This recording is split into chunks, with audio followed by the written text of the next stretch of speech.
Nobody warns you that the most dangerous thing in an office isn't deadlines or toxic bosses, it's falling in love with someone who doesn't even speak to you. And yet, here I was, staring at the quietest man in the building, only to realize I had just walked straight into the center of his hidden world. It all started in a small marketing firm tucked away in downtown Chicago. Fluorescent lights hummed overhead, the smell of stale coffee clung to the air, and the only thing that kept me sane was watching him, Ethan. The man who barely said a word, but somehow made silence look like an art form. While the rest of us drowned in chatter, gossip, and keyboard clatter, Ethan lived like a ghost. Polite smiles, short replies, and that ever-present sketchbook he guarded like a locked diary. I used to joke about him to my friends after work. He's either a serial killer or the next Van Gogh, I'd say with a laugh. But beneath the sarcasm, there was something else, a gnawing pull, a fascination I couldn't shake. It wasn't just that he was handsome in that understated, unfair way. It was the mystery, the feeling that if I could just crack his walls open, I'd find something raw and real inside. The first time I saw inside his sketchbook, it wasn't because he wanted me to. It was because he left it on his desk when he went to grab coffee, and I, like the shameless idiot I am, peeked. And there I was, not in one sketch, not in two, dozens. My face, my posture, the way I leaned back in my chair during meetings, even the ridiculous way I held a pen when I was thinking. Ethan had drawn me again and again, each stroke brimming with detail and tenderness I didn't think I deserved. For a moment, I couldn't breathe. My chest burned, my palms went cold. Because this wasn't just art, it was devotion. It was a secret he'd been keeping, one that, for some reason, terrified me as much as it thrilled me. When he came back into the room, I panicked and slammed the sketchbook shut. Our eyes met. He knew. And in that single, heart-stopping second, I saw fear flash in his expression, followed by shame so deep it almost broke me. He didn't say a word, just snatched the book from the desk, stuffed it into his bag, and walked out. That night I couldn't sleep. I replayed the images in my mind, every line of pencil on paper, every unspoken confession drawn into those pages. Who was I to him? A muse? A crush? An obsession? And why did part of me want desperately for it to be love? The next day, the office buzzed with its usual chaos, but Ethan was nowhere to be found. No polite smiles, no silent nods, just an empty chair and a heavy absence I couldn't explain to anyone else.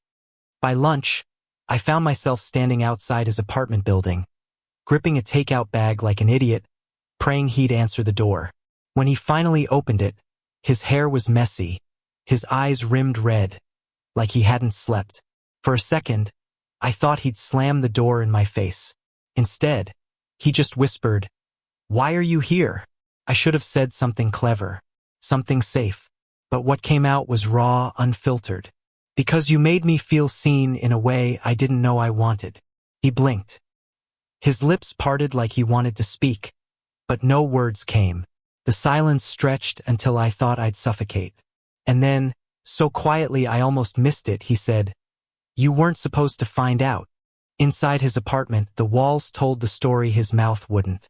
Paintings, sketches, canvases, all of me.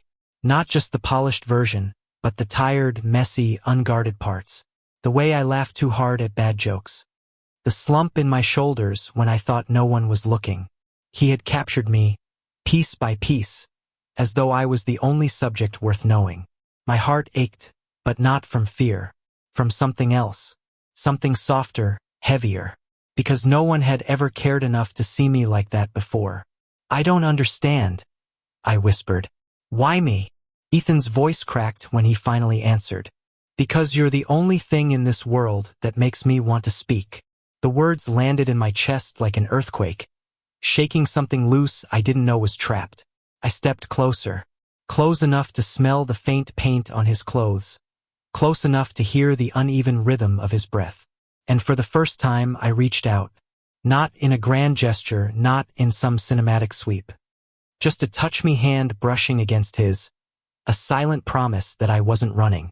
His eyes widened, glassy with emotion, and I saw it then, the quiet storm he carried, the love he buried beneath layers of fear. And I knew, with a clarity that scared me, that this was the beginning of something that could ruin or save us both. The truth is, I didn't know what I was doing. Standing in Ethan's apartment surrounded by walls covered in me, my chest felt like it was splitting in two. One side of me wanted to RuneScape the suffocating weight of someone's secret devotion. The other side wanted to stay forever, drowning in the strange comfort of being wanted so deeply. And so I stayed. That night we didn't kiss. We didn't even touch beyond the brush of hands. But the air between us was alive, electric with all the words he couldn't say. I left with a knot in my stomach, a mixture of guilt and something I couldn't yet call love, though it sat dangerously close. The days that followed were brutal. Ethan avoided me at work. He'd slip in early, leave late, keep his head down. Our coworkers noticed, but no one cared enough to ask. And me? I cared too much. Every time I caught a glimpse of him, my heart twisted tighter, like a rope pulling me in. Finally, one Friday evening, I cornered him by the elevators. "You can't just pretend nothing happened," I said, my voice shaking more than I wanted. His jaw clenched, his eyes fixed on the floor. "I don't know what you want from me." "I don't know either," I admitted. "But I know I can't stop thinking about you. About the way you see me." That made him look up, and God, it was unbearable. His eyes weren't just brown. They were storms, earthquakes, oceans. "You shouldn't," he whispered. "You deserve someone normal. Not someone who hides behind drawings because he doesn't know how to speak." I don't know what came over me. Maybe it was anger, maybe it was desperation. But I stepped forward, closing the distance, and kissed him. It wasn't perfect. His lips were stiff at first, his body rigid like he was afraid of breaking, but then slowly softened. His hands trembled when they rose to touch my face, like he was afraid I'd disappear. And for the first time, I understood what his drawings meant. They weren't obsession.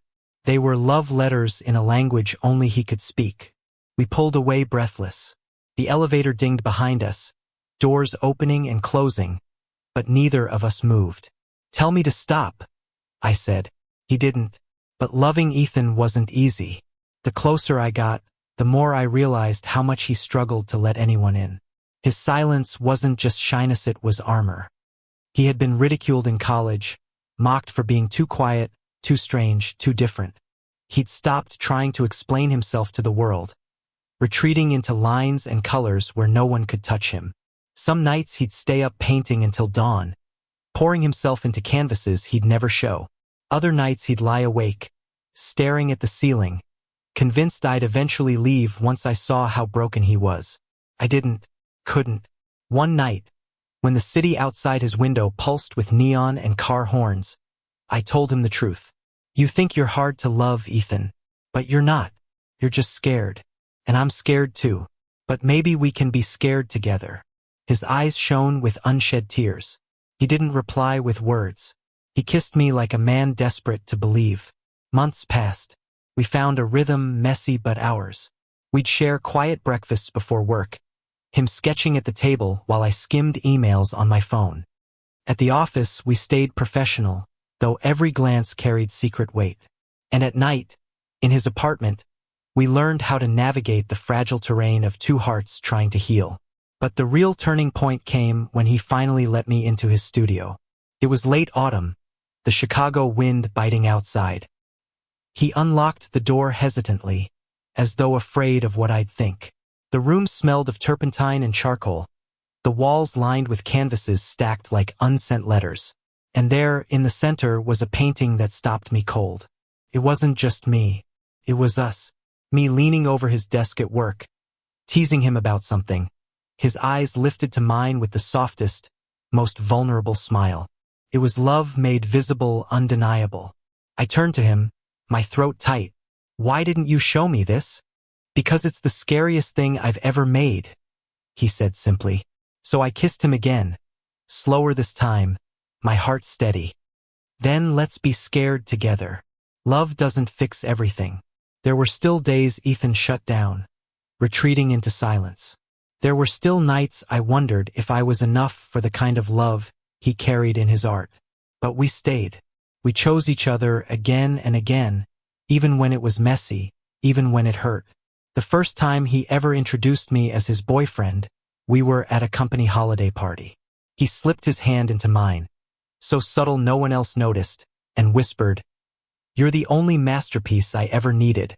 And in that moment, surrounded by laughter, fake smiles, and twinkling lights, I knew this was it. Not the sketches, not the paintings, not even the kiss. It was the choice to stay, to love, to be seen. And I chose him every time. Years later, people would ask me how we met. I'd laugh, shake my head, and say, in the most boring office in Chicago, where nothing ever happened except everything. Because the truth was simple. Ethan taught me that silence isn't emptiness. Sometimes, silence is love, waiting for the right person to hear it. And I heard him, I loved him, and that made all the difference. Thank you for listening.